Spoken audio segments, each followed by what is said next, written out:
बच्चों नमस्कार। बच्चों हम लोग पढ़ रहे हैं कक्षा छठी गणित में महत्वपूर्ण प्रश्नों की श्रृंखला और इस श्रृंखला के अंतर्गत देख रहे हैं अति महत्वपूर्ण प्रश्नों को। और इस भाग से पहले हमने लगभग 52 प्रश्नों को हल कर लिया है बच्चों। आज हम पढ़ेंगे प्रश्न क्रमांक 53 53वां प्रश्न और उनके आगे के महत्वपूर्ण प्रश्न को। तो चलिए बच्चों शुरू करते हैं इस भाग का पहला प्रश्न और कुल मिलाकर के 53वां प्रश्न।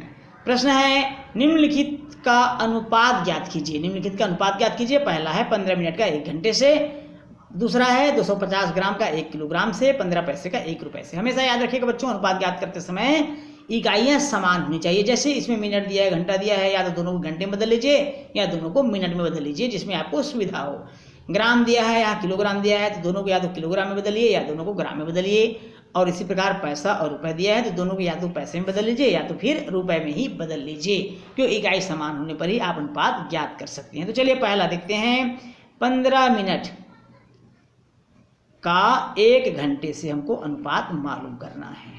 आप सबको मालूम है बच्चों अनुपात मतलब होता है बटे में आप लिख सकते हैं, इस तरह विभाजित के रूप में लिख सकते हैं। और 1 घंटे में 60 मिनट होता है तो ऊपर का 15 मिनट और नीचे का हो जाएगा 60 मिनट। अब दोनों की इकाइयाँ समान हो गई, अब अनुपात बदल सकते हैं। 15 एकम 15, 15 चौके 60, ये 4 बार में कट जाएगा बच्चों। 1/4 अर्थात 1:4 इसका क्या हो जाएगा, आंसर हो जाएगा। बहुत सिंपल लगा, आप लोग बिल्कुल समझ में आया होगा। चलिए दूसरा देखते हैं। इसमें दूसरा दिया हुआ है 250 ग्राम का 1 किलोग्राम से। अब यहाँ भी इकाई समान नहीं है, अब इकाई को आपको समान करना होगा और इकाई समान करने के लिए या तो किलोग्राम में या तो दोनों को ग्राम में बदलना होगा। तो चलिए देखते हैं 250 ग्राम बटे 1 किलोग्राम।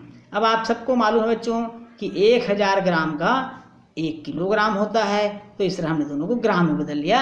अब यहाँ देखिए शून्य कट गया, हमने काट दिया।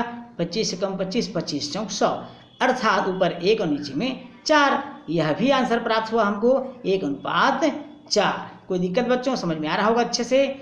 चलिए आगे बढ़ते हैं। तीसरा इसमें दिया हुआ है प्रश्न में 15 पैसे का 1 रुपए से, 15 पैसे का 1 रुपए से। अब आप सबको मालूम है कि पैसे अगर हम रुपए को पैसे में बदलें तो 100 से गुणा कर देते हैं। क्यों? क्योंकि 100 पैसे का 1 रुपए होता है। अब यहाँ 15 पैसे दिया है और 1 रुपए दिया है, तो 1 रुपए को हम पैसे में बदल लेते हैं तो 15 पैसे, ऊपर में 15 पैसे हो जाएगा और नीचे में हो जाएगा 1 रुपए का 100 पैसे। अब ये देखिए बच्चों दोनों का इकाई समान हो गया। अब देखिए कट रहा है क्या, बिल्कुल कटेगा। 5 तिया 15, 5 बीस 100 अर्थात 3/20। इसको हम लिखेंगे 3:20, 3:20 जो इस प्रश्न का क्या होगा, आंसर होगा। इस तरह से आप निश्चित रूप से समझते भी सभी सवालों को अच्छे से समझा होगा और आप सबको समझ में भी आया होगा और सरल भी लगा होगा। तो चलिए बच्चों चलते हैं अगले महत्वपूर्ण प्रश्न की ओर। निम्न में से प्रत्येक अनुपात को उनके सरलतम रूप में लिखना है। सरलतम मतलब उसको हल करके आपको जितना हो सके सरल से सरल रूप में लिखना है। पहला 150 अनुपात 400, दूसरा 85 अनुपात 255, तीसरा दिया हुआ 1 दर्जन अनुपात 1 कोरी और अगला दिया है 500 अनुपात 10,000। तो चलिए बच्चों इसको सरलतम रूप में लिखते हैं। तो सबसे पहला है 150 अनुपात 400। अनुपात को हम बटे के रूप में लिखते हैं, आप सबको मालूम है। ये 0 0 कट गया, बच गया यहाँ पर क्या 15/40। इसको फिर काट सकते हैं बच्चों। 5 तिया 15, 5 अट्ठे 40। अब इसको हम नहीं काट सकते, इसका सरलतम अनुपात हो गया 3:8। तो इस तरह से आप सरलतम अनुपात में लिख सकते हैं। 3:8 इसका आंसर आ गया। अगला दिया हुआ है 85 अनुपात 255, 85 अनुपात 255। तो इसको हम लिखेंगे 85/255 ऐसा लिख लेंगे। काटते समय आपको आसानी होगी। अब इसको काटिए बच्चों, 5 से विभाजित हो जाएगा। 17 पंचे 85, 5 से चला गया और 5 पंचे 25, 5 एकम 5। फिर ये कट सकता है बच्चों, 17 एकम 17, 17 तिया 51, 1/3 अर्थात 1:3 इसका क्या हो गया, सबसे सरलतम रूप हो गया। तीसरा प्रश्न इसमें दिया हुआ है 1 दर्जन और 1 कोरी। 1 दर्जन संख्या में 12 होते हैं बच्चों और 1 कोरी संख्या में 20 माना जाता है। कितना माना जाता है, 20। 1 कोरी को 20 और 1 दर्जन को 12। अब इसको काट दीजिए, 4 तिया 12 और 4 पंचे 20। अब ये विभाजित नहीं होगा, 3:5 इसका सबसे सरलतम रूप हो जाएगा। अगला दिया हुआ है बच्चों 500 अनुपात 10,000। ये चौथा दिया हुआ है हमारा 500 अनुपात 10,000। अब यहाँ पर 0 0 तो पहले ही काट दीजिए बच्चों। अब ऊपर में बच गया 5 और नीचे में बच गया 100। फिर इसको काटिए, 5 × 5 5 20 100, ये कट जाएगा 20 बार में, अर्थात 1:20 इसका सबसे सरलतम रूप हो जाएगा। और ये हो गए हमारे प्रश्नों के आंसर। चलिए बच्चों, चलते हैं अगले महत्वपूर्ण प्रश्न की ओर। विशाखा की वार्षिक आमदनी 80,000 रुपये। ध्यान समझिएगा प्रश्न को। विशाखा की वार्षिक आमदनी 80,000 रुपये है, जिनमें से उसने 5,000 रुपये आयकर ग्रुप में दे दिए। निम्न अनुपात ज्ञात कीजिए। पहला दिया आयकर अनुपात आय और दूसरा दिया आय अनुपात आयकर। तो चलते हैं पहला प्रश्न की ओर, आयकर अनुपात आय। अब यहाँ पर देखिए बच्चों, आयकर कितना दिया हुआ है? आयकर दिया हुआ है 500 रुपये। कितना? 5,000 रुपये। कितना दिया हुआ है? 5,000 रुपये। और वहीं पर आय दिया हुआ है 80,000 रुपये। अब इसको सरल करते हैं भाई। कैसे सरल करते हैं? आप अनुपात को बटे के रूप में लिख सकते हैं ताकि आपको काटना आसान हो जाए, आपको बताया गया है। तो चलिए इसको हम इस तरह से लिख लेते हैं, 5,000 बटे 80,000। ये इस तरह से बराबर इसको काट दीजिए, 3 शून्य ऊपर के 3 शून्य नीचे के, ऊपर बच गया 5 और नीचे बच गया 80। 16 × 5 = 80 होता है, अर्थात 1:16। 1:16 इसका क्या हो गया? आंसर हो गया, अर्थात आयकर अनुपात आय का। अब उसी में दिया हुआ प्रश्न में दूसरा आय अनुपात आयकर। क्या दिया बच्चों? आय अनुपात आयकर।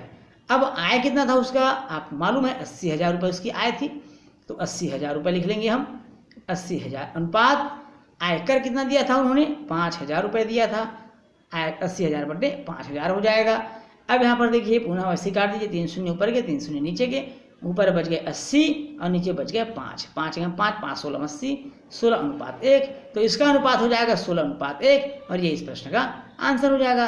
अर्थात यदि हम आयकर अनुपात आय लें तो 1:16 और आय अनुपात आय कर लें तो 16:1 प्राप्त हो रहा है, जो इस प्रश्न का आंसर है। चलिए देखते हैं अगला महत्वपूर्ण प्रश्न। एक स्कूल में कुल विद्यार्थियों की संख्या है 1500। इनमें से लड़कियों की संख्या 600 है, तो लड़के और लड़कियों की संख्या का अनुपात ज्ञात कीजिए। तो सबसे पहले हम देखेंगे बच्चों, यहाँ पर जो दिया हुआ प्रश्न में कुल विद्यार्थी अर्थात लड़कों की संख्या प्लस लड़कियों की संख्या, और ये कुल मिलाकर के प्रश्न में दिया हुआ है। कितना दिया बच्चों प्रश्न में? 1500। ये कुल मिलाकर 1500 दिया हुआ है। अब यहाँ पर लड़कियों की संख्या 600 दिया हुआ है, तब हम लड़कों की संख्या मालूम कर सकते हैं। लड़कों की संख्या प्लस लड़कियों की संख्या 600 हमको प्रश्न में मालूम है, बराबर 1500। 600 को आप पक्षांतर कर दीजिए, तब हम लड़कों की संख्या मालूम कर लेंगे। लड़कों की संख्या बराबर हो जाएगा 1500 ऋण 600। पक्षांतर करेंगे धन का ऋण हो जाता है बच्चों। 1500 में 600 घटा दीजिए, 900। कितना मिल जाएगा हमको? 900। अब प्रश्न में क्या बोलता है? अब प्रश्न में बोलता है कि लड़कों की संख्या का अनुपात मालूम करना है। इसलिए लड़कों की संख्या अनुपात लड़कियों की संख्या। लड़कों की संख्या अभी आपने मालूम किया। कितना मालूम किया है भाई? 900। और लड़कियों की संख्या प्रश्न में पहले से ही ज्ञात है, 600। कितना ज्ञात है? 600। 0 0 कट रहा, काट दीजिए। ऊपर बच गया 9, नीचे बच गया 6। क्या यह भी किसी संख्या से विभाजित हो रहा है?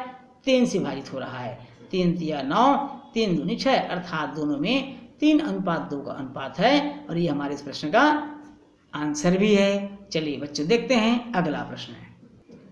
20 गुब्बारों को भानु और बंगारू के बीच 2:3 के अनुपात में बांटिए। बताइए दोनों को कितने कितने गुब्बारे मिले।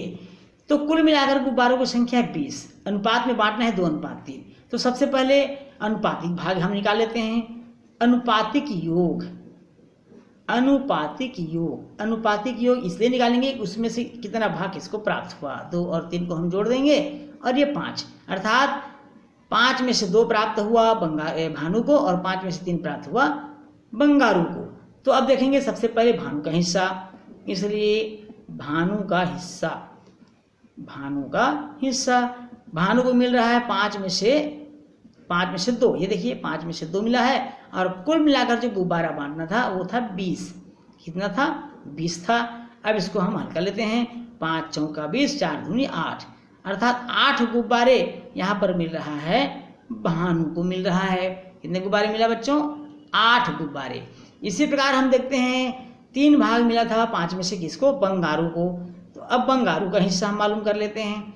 बंगारू का हिस्सा अब बंगारू को मिला है 3 भाग, कितने में से? 5 में से, और कुल मिलाकर 20 गुब्बारे को बांटना था। 5 × 5, 5 चौका 20, अर्थात 3 × 4 बराबर 12 गुब्बारे।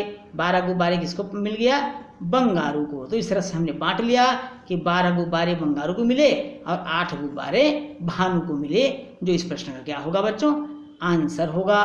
बहुत अच्छे से आप सबको समझ में आया होगा, ऐसा मुझे पूरा विश्वास है। बच्चों, यदि वीडियो अच्छा लगे तो वीडियो को लाइक और शेयर करिएगा, और यदि आप चैनल में नए हैं तो चैनल को सब्सक्राइब करना बिल्कुल नहीं भूलिएगा। बच्चों, आपसे फिर मुलाकात होगी अगले क्लास में महत्वपूर्ण प्रश्नों की श्रृंखला में महत्वपूर्ण प्रश्नों के साथ। तब तक के लिए नमस्कार।